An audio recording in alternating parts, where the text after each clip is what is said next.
let me address something which is, I guess, common with this audience, and it will be common for our viewers who will be watching the show later. The fear of attachment and the fear of What are you security. attached to? The I'm attached microphone? to my family, I'm attached to a lot of things, material things in life and emotional things in life.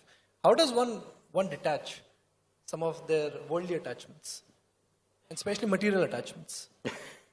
If you want to detach from the world, everything material, including your body, you should jump into the ocean, you're on the coast.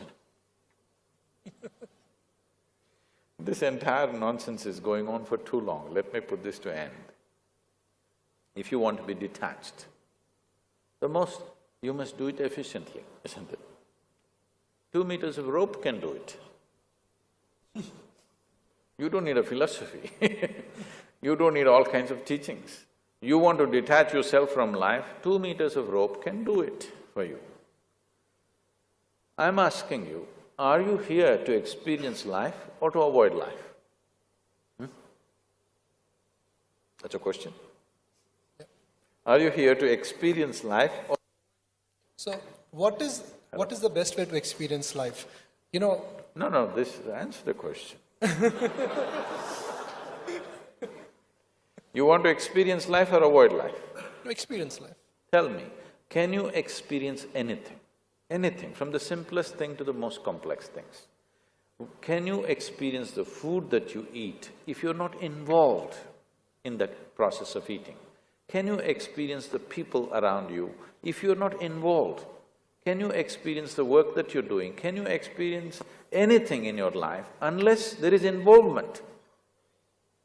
Where there is no involvement, there is no experience of anything. The more profound your involvement, the more profound your experience of life. So, why do you want to detach? What your problem is entanglement. Whatever you touch, you're getting stuck to it. Can you keep the microphone down? No, I'm just checking if you if it's stuck to you.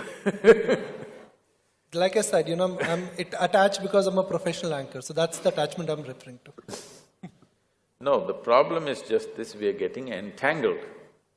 Wherever you involve, you're getting entangled. Why this entanglement is happening is because your involvement is selective or discriminatory. Try this and see in your life. When you walk out from here or right here, see if you can look around. All these people, some of them you know, many of them you do not know. Just see if you can look at every face with the same sense of involvement. The air that you breathe, the land that you walk upon, people around you, just everything. Show the highest level of involvement that you can manage. Whatever your level of involvement is, just the same level of involvement with everything. You will see involvement is a fantastic thing and there will be no entanglement.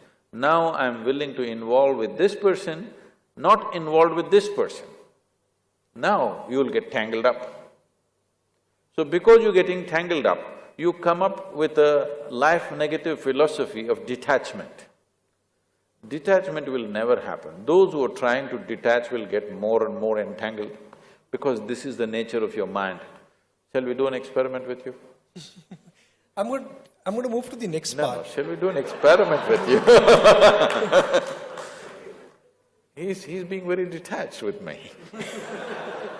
Shall we do an experiment with you? No, I mean, we can always do it. Okay. Right now, next 10 seconds, you should not think of monkeys.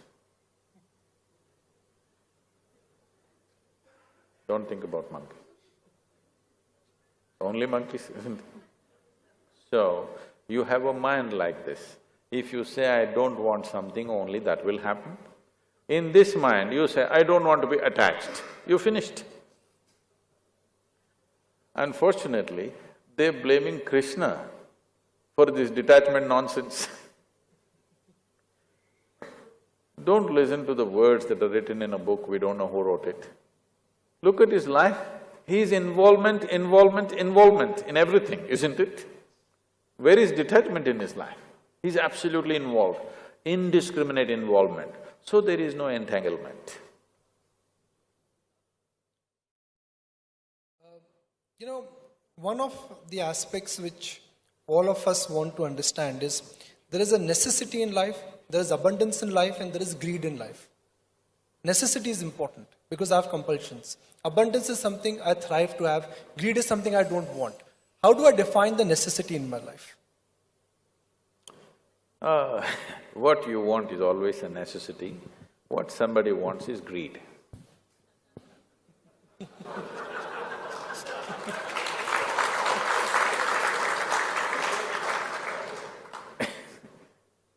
So let's not get into this kind of descriptions of any human being.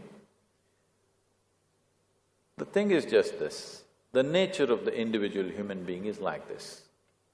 Wherever you are, you want to be something more. Yes, is it true for everyone? Wherever you are, you want to be something more. If that something more happens, what? Something more. If that something more happens, what? Something more. So you seem to be going in installments towards something.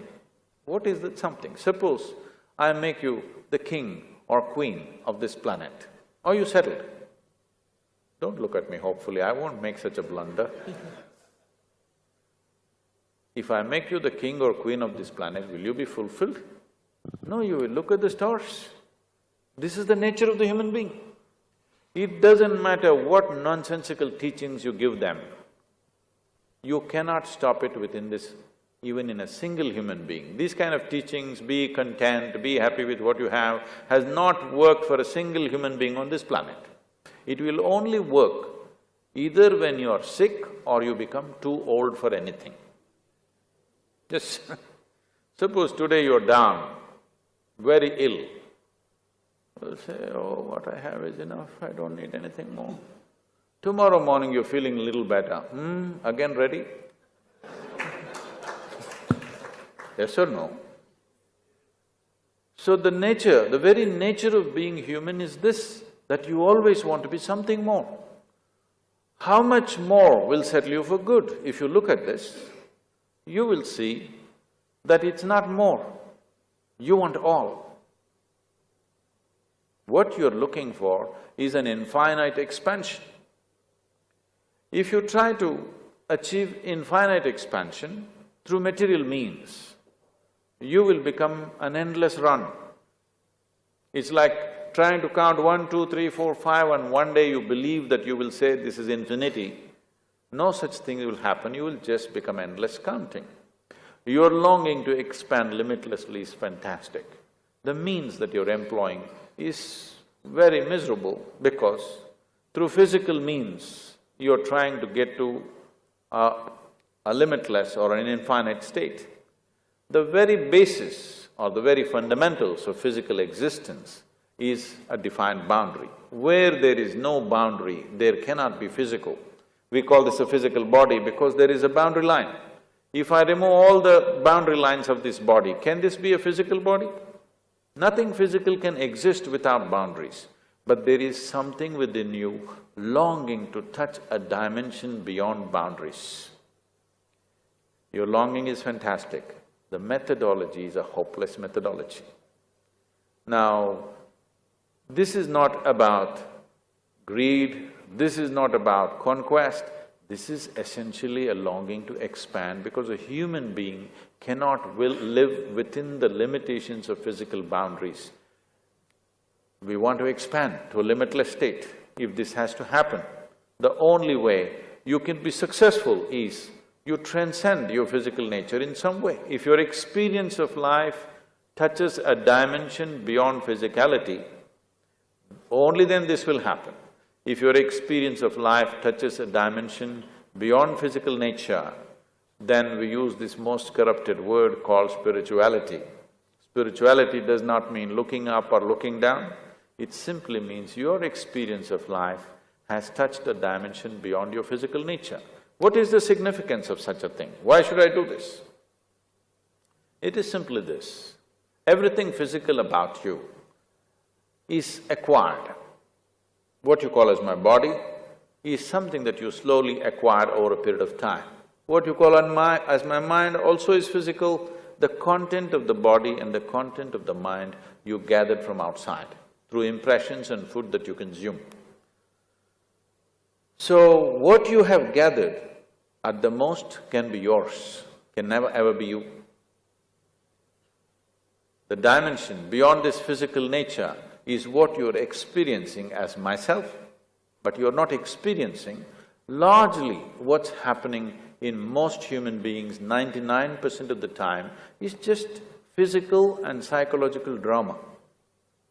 Thought and emotion occupies 99% of your existence, isn't it? There is no experience of life as such. Everything is just psychological drama. In this psychological drama, you have pleasant dramas, unpleasant dramas, horror stories, everything happening. But it is all made by you, unfortunately, not consciously made in compulsive reaction to situations in which you exist.